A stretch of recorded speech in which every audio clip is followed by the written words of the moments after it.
flower in your hair, Kylie, as you're doing your final prep. How's my Bitmoji got its flower in its hair as well as my... Oh, emoji, I can only see you.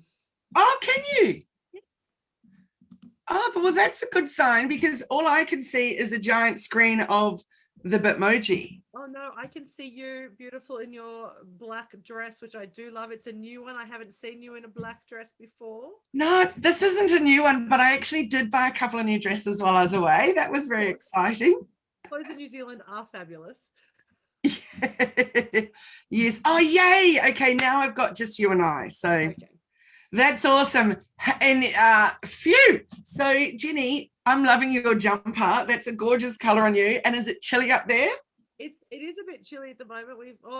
It's probably about 15, 16 degrees, but I've been a bit unwell the last couple of weeks, so I'm keeping my chest rugged up and warm to try and get myself past this, whatever it is.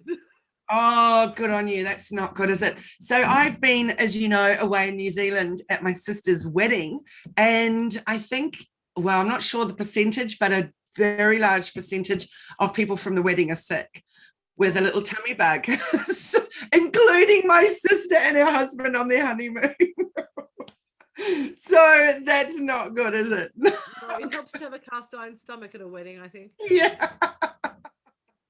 It was a magical wedding. I haven't been to a wedding in so long. Well, at least 2 years. So it was really, really special. Lots of tears. It's very emotional and gorgeous. Of course, and so good for you to be able to go and see it with the borders opening up just at the right time for you to go over and be able to spend that special time with your family. Yeah, it was just magical. And I have to say, we came back and just went, because it was such a whirlwind of like every day of every moment of everything was planned out with things happening. And so then we got back and we're like, right. But I have to but you came back and went, that's right, I'm seeing Jenni on Friday. Yay, that's right. And you know what I was just discussing with my family last night is I just feel so incredibly lucky that I love what I do, because the next morning, boom, I was on Zoom and I was like, hi, Lisa, to my first client. I was like, yay, it's so good. I'm glad I'm not just driving in, traffic for an hour to go and sit in an office, that's grey and, and doesn't suit me. So yeah, I feel super lucky to have this life as well as have had the opportunity to be away. So that was awesome. That was super awesome. But Jenni, tell me all about this week. This is a really important week for Australia and particularly important for you, but for all of us. So tell me all about what's happening, or tell everybody about what's happening. I will. And before I start, though, I'm going to start with something that's really important and a very big part of this week is the Acknowledgement of Country. So I'm a Bundjalung woman. I'm from Northern Rivers. My family grew up. My mum and her father were from Cabbage Tree Island area in Northern Rivers of New South Wales, just around your area too, Kylie. And as a Bundjalung woman, an acknowledgement of country is really an important, or any Indigenous person, it's a really important part of meetings and connection with others. So I'd like to pay my respect to elders past and present and the traditional owners of the land that we're meeting on today. So I'm in Yagara Turrbal country in Brisbane. You're down on Bundjalung country, Kylie, in my land. And it's about saying welcome, come together, and we want to pay our respects to the fact that this land has been here for so many years, and there's been continuous inhabitants for over 60,000 years on this planet, on this space of land that we're on now. And what's amazing about Reconciliation Week, and it's a really interesting week for me, because it's the one week I feel anybody can ask questions about reconciliation, whether you're Indigenous or non-Indigenous. It's that one week that's about education and awareness. It's actually a week for all Australians, whether you're Indigenous or non-Indigenous. And what it means, and what's really interesting, it's the same date every year. So it's always the 27th of May until the 3rd of June. And there are two very important reasons why that is. So the first one being on the 27th of May in 1967, Australia in the referendum voted 90.77%, so the most successful referendum Australia has ever had, to enable Aboriginal and Torres Strait Islander people to be recognised as part of the population of Australia. So they were first put into the census after 1967, which is an incredible thing. when we could vote before then. There was lots of other things that we could do. We could fight for our country, but we were not considered part of the population or part of the census. So it's a really important and significant day in Australia's history to actually recognise that the peoples who've been here for 60,000 plus years were actually part of the population in Australia. So that's a really important day to start with. On the 3rd of June, though, is a day that most Australians know, and even many people from overseas know, which is Mabo Day. And Mabo Day is when the High Court ruled that Australia as a continent was not terra nullius, that there were inhabitants here prior to settlement and colonization, and that those inhabitants had a continuing connection to the country and the land. And that triggered a lot of things like native title and traditional ownership, and actually started to recognize Aboriginal and Torres Strait Islander peoples as owners and the original custodians of the land that we all walk on, play on, live on, and get to dream on. So it's a really important week. And I think it ties in, and we were talking about this earlier this week about how this ties in with the conversation around business models and frameworks to help share your voice. And Reconciliation Australia, who has a framework for reconciliation for organisations, has done that really beautifully. They've created a very simple model and framework that allows anybody, non-Indigenous and otherwise, to actually see what reconciliation means. And it's based around pillars of respect, governance, employment, opportunities, and education. And what that does is it gives a language and a voice to each of those areas and how we can actually create connection and engagement. So for those who don't know about Reconciliation Week, please go to Reconciliation Australia. There's a number of other websites. AATSIS is a really great website, which we'll put in the link, that has some incredible history of Australia, pre-colonisation and post, and some beautiful ways to connect with, I guess, our nation as a whole. Thank you so much for sharing that, Jenni. Honestly, it's so incredibly important.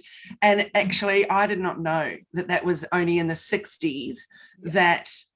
That just blows my mind. That completely blows my mind. And it's from you coming with Waitangi Day in New Zealand, which is such an important day of the signing of the treaty in early 1800s. And that treaty has been in place for so many years. And there's lots of conversations in Australia about treaties and things. And we're not going to get into that political discussion today. But it is a recognition and such an important part of our history.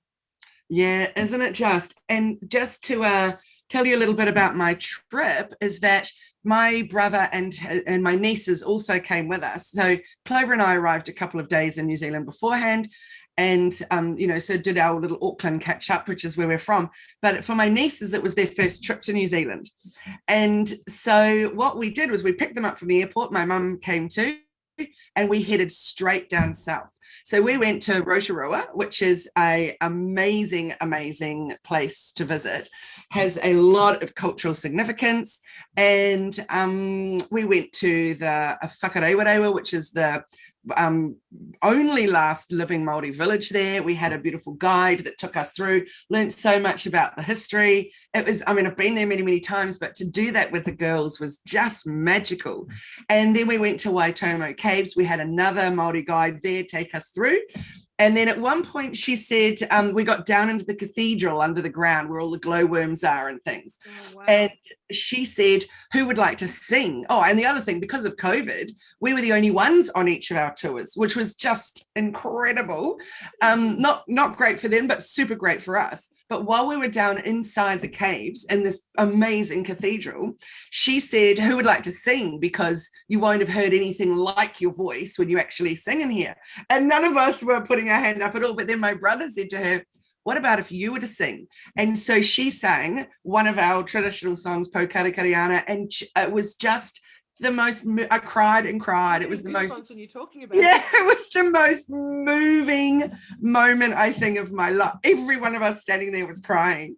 And it was just so incredibly, incredibly stunning. So I feel like I've been able to give my family a good shot and a good dose of some of their heritage, which has been incredible. So coming back, and then with the messages that you and I have exchanged, and I was like, right, we've just got to get into a bit more of understanding about what goes here. So I'd like to put forward a little challenge to everybody this week, and that's to go and find the Adam Gould movie.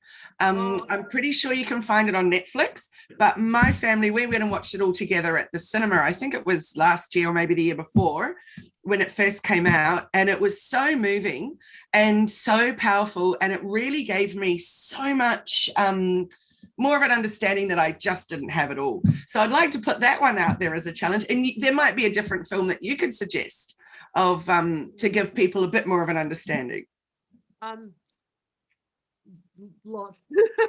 I have images. I'm terrible with the names of movies, but I have lots of incredible images. A really beautiful book, though, if you don't want to watch a movie, is Dark Emu by Bruce Pascoe. Beautiful book that has, and he is an incredible writer. So looking at his work, which sort of describes and shares a lot of the culture and history. But to be honest, I think what I would love is for people to go and explore the land and the country that they're on now. What is the heritage and the history of the country that you're on now, and why is it significant?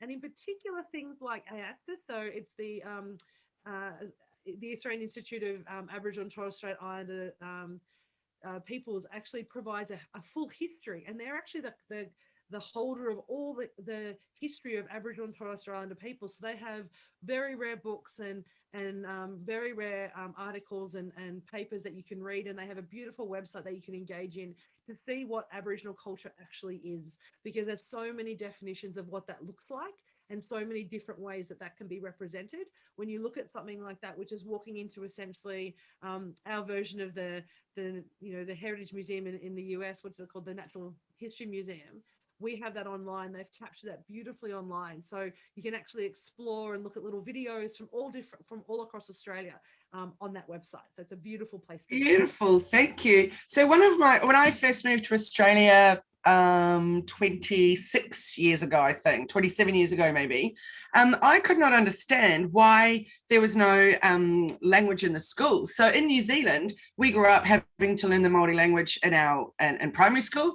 Then as part of my communications degree, we had to do a year of Māori language and Māori cultural studies and everything, particularly so that we could just pronounce the place names and understand all of the things, so that at least we're doing it correctly and respectfully and all of that.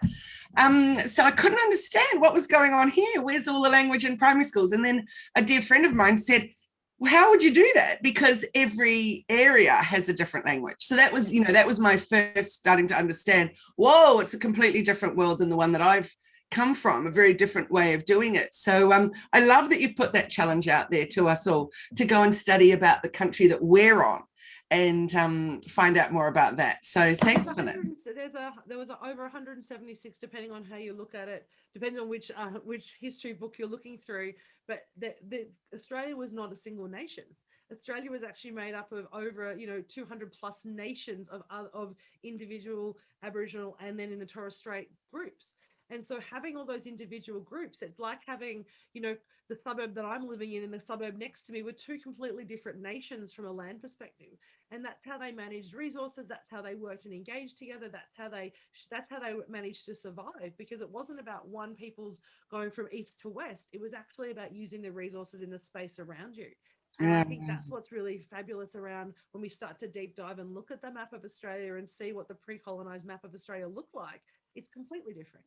And look, change happens, and we can have a whole conversation of the negative and the positives associated with colonization. And there's, it is what it is though right now. And I really want to, as an Indigenous person, as an Indigenous business owner, want to make sure that we start to look at how do we actually start to move forward and draw on that history and actually use that to fuel an incredible future, because we've been here for 60,000 plus years. Let's continue that culture for another, or that connection for another 60,000 years. There's nothing stopping us doing that, and so drawing on that knowledge gives us that power to do that. I love that you say the power to do that. And that's another thing that came up for me back at home, is that there's they're calling it the resurgence. So it's about embracing the culture and particularly bringing more of the language into everyday use. Yeah. A couple of my cousins have been to Māori University and done their whole degrees in the Māori language, etc. But what I noticed, there's a whole lot more of going on, so the facial tribal tattoos, because of course many years ago you couldn't be in the police force, you couldn't be in the ambulance or any of those things with any kind of facial tattoos. No. So now I don't even know what other reasons that people have for doing it, other than it's now accepted, it's encouraged, it's all that kind of stuff, from my observations anyway, which was really, really beautiful to see. Now my nieces, whose mother is Australian, so and as I said, they hadn't been back to New Zealand, they just kept going, wow. So a lot of the time it's the women that have this part here, but the men would have the full facial, and it's just so beautifully done, beautiful works of art. And they were just so intrigued because they're used to seeing, you know, here in Australia particularly, it's quite trendy, there'd be some skulls on your neck, or you know, some all kinds of whatever. It could be a frangipani flower, who knows, whatever it is that means something to you. But seeing these tribal tattoos is a completely different look, and incredibly special. So I'm excited that you know, that we're all getting to learn a bit more and understand the importance of understanding what's happened in the past, but what we can do in the future.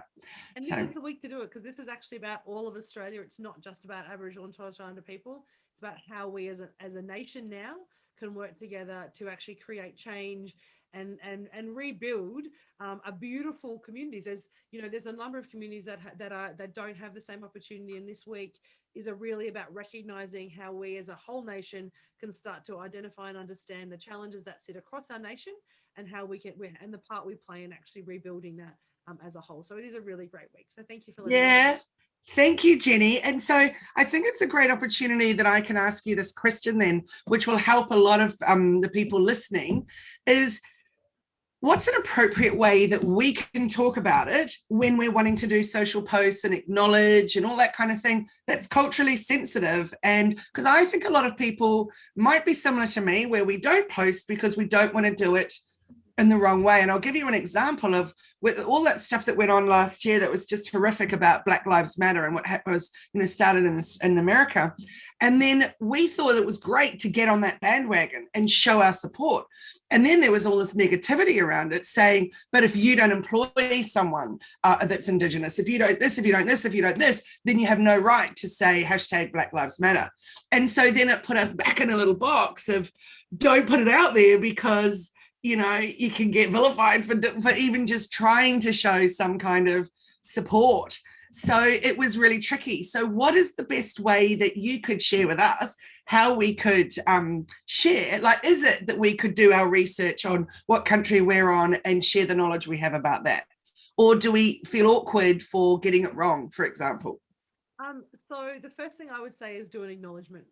The very first thing, and that's actually one of the key movement this week that Reconciliation Australia is encouraging everyone to be part of. And if you go to Reconciliation Australia's Facebook page, they have a challenge at the moment of inviting everybody to do an acknowledgement of country. So that's simply a post and there's lots of frameworks and examples that you can get off Reconciliation Australia's website, or if you just use the hashtag NRW 2021, you'll actually see lots of examples. And it's just individuals or peoples. And I've got one on my page that basically just says, I would like this week to acknowledge the country that we're on, acknowledge the traditional owners of the land, and pay my respects to elders past, present, and emerging. Simply that statement, and mean it. And maybe describe what it means to you for reconciliation. So I think part of the conversation of this particular week and having that is about saying, look, you know what, I'm behind the 8 ball if you feel that you are, and I'm trying to actually understand, and I want to start with a simple acknowledgement to recognize that the country that I'm living on and working on and playing on has had a continuing connection to a whole peoples that I now am aware of, if you didn't know before. And so for many people, they're even saying, finding out where they were born. So what country they were on when they were born and where they currently work. So how you go about that and the depth you want to take that is entirely up to you. But you can simply start by saying, we acknowledge the country that we're meeting on today. That in itself is an acknowledgement and recognition that you of your learnings to start with. And then you can simply ask questions. I think people are often scared too. And in the same way that we would ask questions of somebody who might come to us and you're like, oh, I'm not really sure, I want to ask a question. just be honest, be respectful about how you engage. And that's really what it's about. And I guess I have a differing opinion about the vilification that happened last year and the Black Lives Matters. If you want to show your support for a movement, show your support for a movement. But just be honest and open about why you're doing it. Not because it's about trying to get likes and greater engagement on social media. Do it because it's important to you. So while we're inviting everyone to do this today, I don't want you to do it if it's not authentic to you. And I mean that truthfully. There's no judgment in that. It's just don't do it if it's not authentic to you. If you're interested and engaged and want to learn, go learn. But also don't then judge others for a differing opinion around that. And I think that's really important. It's that reconciliation as a word. If you look at the definition of reconciliation, it's about bringing peoples together. It's about recognizing the strengths of both sides and moving forward from that reconciliation. And so it's not about saying we're better or we're worse, we're wrong, we're right. It's simply saying this is it, this is what is, and let's find a way to come together and move forward. So my advice is start with acknowledgement, find out the country you're on, or go read a book. Go and read a book from one of the Aboriginal and Torres Strait Islander amazing novelists that are around and researchers and historians, and start listening and engaging with that work. And then if you want to post, actually watch it and then make a post about it and what it meant to you. So that's a wonderful idea. That's a wonderful idea. Thank you, Jenni. And perhaps you and I both, in the caption of this post, can put in maybe some suggestions for some podcasts to listen to, some books to read, some films to watch that you might want to recommend, and to help people, because I think there's a lot of people like me that would love to know more, just not really sure where to start. So. And I know, and it's funny, I know when we were talking about this, the reconciliation week came into mind, but we were talking about this week being about business models and frameworks. It was funny when I wanted to talk about this, and we may have to talk about it next week because I know we've been talking a while about this, is that it's about providing a language that people understand. And so for us as business owners, we've created, frameworks that we can share our knowledge with, that we can share our information with, so people feel comfortable and safe about the discussion. And so that's what it's about, is find a framework, find a language that you're comfortable in, that you're able to share where you are now and where you want to be, and learn how to bridge that gap. So that's really what we're talking about here with your education, is saying, this is my starting point. Be okay to say, I know nothing. Because, but having said that, there is so much opportunity to learn. But we just want to say, well, where are you now? And what is the framework and the language that you want to use in order to share your position, how you feel about it, and what that means to you? And that's the same in any, whether it's business or life, that framework follows us everywhere. I love that. And I'd love to ask you a question. And yes, I agree. We'll do our other topic next week. But I think this has been so important because, I'm certainly learning a lot just right now. But Jenni, my question to you is it appropriate for anyone, if it feels right for them, to do a welcome to country? And if so, when do you do it? Really great question. So there's a big difference between a welcome to country and acknowledgement of country. And I'm going to use a very simple example that's not related to Indigenous peoples, but then I'll bring it back. So a welcome to country is what you do when you're in your own home. So you open the front door of your house and you say, welcome to my home. Come in, what's mine is yours. So you're welcoming them into your space. An acknowledgement of country is something that I would do if I opened your front door and welcomed your guests in and said, hey, this is Kylie's space. So one is about ownership, one is about the traditional custodians. So the only people who can do a welcome to country is someone from that country on their own land. So in most cases, it's done by a traditional owner. But even if you're not a traditional owner, which is a recognition under the Native Title Act, as opposed to all Indigenous people, because not all Indigenous people are traditional owners. So as a traditional owner or an Aboriginal person from that particular country, so when I'm down on Bundjalung land, if I'm doing a workshop in Ballina, then I can do a welcome to country as being from that land. But if I'm up here in Brisbane, I do an acknowledgement to country. So I'm acknowledging the Turrbal and Yugara people as the traditional owners of the land here in Brisbane. So a welcome to country is done by the owners, and the acknowledgement to country is done by those who are visiting the land and saying that they're acknowledging that they're visiting somewhere else and they'd actually like safe passage and acknowledge that they're going to leave the place that they found, leave it as they found it, or better. Brilliant. Thank you. Totally makes sense. So if you were not an Indigenous person and you were standing up and about to present, at a conference or something, what would the appropriate thing? Acknowledgement of country then. So it doesn't matter that they're not at all, they're just acknowledging being on that country. Yeah, you're acknowledging the fact that you're in essentially you are, and as the words say, I acknowledge the traditional owners of the land or the custodians of the land and pay my respect to the elders past and present. So Maureen's listed. Maureen Shelley acknowledges the elders of the Bundjalung people the elders of the Bundjalung peoples, past and present. Yes, that's a beautiful way of doing it. So lots of different ways to do it. There's some great resources. You can literally Google acknowledgement to country and you'll get so many examples and different examples of them. There can be a simple one, there can be a detailed one. When I'm doing mine, I talk about it, what it means to me. So for me, an acknowledgement of country is welcoming. It's about bringing people together. It's acknowledging the past.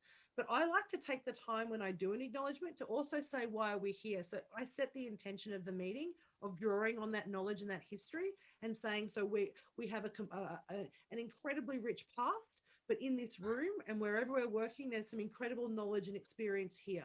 And so through the acknowledgement, I acknowledge the elders past and present and the Indigenous people that are present as well. But I also want to pay respect to the incredible knowledge in the room and that we're all going to actually draw on that to move forward. So that's how I like to do my acknowledgement. And they can be personal. It doesn't have to be cookie cutter. And, neither of us really like cookie cutter. So feel comfortable doing it. But as I said, take baby steps. If this is very new to you, just start with a very simple one-line acknowledgement. That's all it means, but say it from the heart. And then as you get more comfortable, you can actually then share a story or share the intention as you become more comfortable with that. Oh, I love that. Thank you, Jenni. That has been just fantastic today. And just to wrap it up, I'd love to find out or just share with us about your retreat that you've just run over the weekend, because I had so much FOMO when I looked at your piggies. Well, you'll be at the next one in September, I'm sure. It was amazing. We had our third retreat and it was phenomenal. And one of the biggest breakthroughs for me was one of our beautiful healers who are at our workshop, Nicolette, who we've been having these conversations about how you bridge that gap. And this is this framework piece of language. And she has developed the most beautiful model and framework around what she does so that she can translate that and share that with people who aren't in the healing space, but have a really clear transition of message to her. So that was one of the biggest wins out of the weekend. We do business models, we do pricing. I love conversations about pricing, structure, resources, program design, your messages and your language, all of that stuff over the 3 days. And it was amazing. Lots of champagne, lots of amazing food made by Andy and Bren, and just really great conversation and collaboration, which it's the heart and soul of all our programs. So it was definitely lots of fun. And the next one's in September. Awesome. So how do people get in touch with you, Jenni? If you can come into it, so blah, blah, blah, blah, blah. At the moment, brain. Elephant in the Room AU on Facebook and Instagram are the easiest ways to find me. So it's at Elephant in the Room AU on Instagram and Facebook. You can get to my website from there. That's where I tend to hang out. Send me a message if you want to learn more about our programs. But Kylie, how do we find you? The Hello Media Facebook groups, where I spend most of my time hanging out, which is just facebook.com/groups/Hello Media. And of course, there's hellomedia.team on Instagram and on Facebook, and the website hellomedia.team. So, really looking forward to another big financial year coming up. We've got just so excited. 1 month left to wrap up 2020 and 2021, which is exciting. So next week we'll be talking about our business models piece. Thank you so much for the opportunity to share this. It means a lot. I mean, I know this wasn't the intended topic of today, so I do hope people have found value in it. And it's been an absolute pleasure to be able to chat to you today about it, Kylie. I'm so grateful for your sharing. So thank you, Jenni, and I hope that it has helped some others. And as I said, we'll put into the captions of both of our posts some resources that people can go to, websites and podcasts and all sorts of things, to help you on your journey to more understanding of what we need to know more about. So thank you so much. Have an amazing day. It's so good to have you back in Australia. So good to be back and so good to see you again. Thanks, Jenni. And see you next Friday and see everyone else next Friday. All right. Bye-bye. Have a good weekend.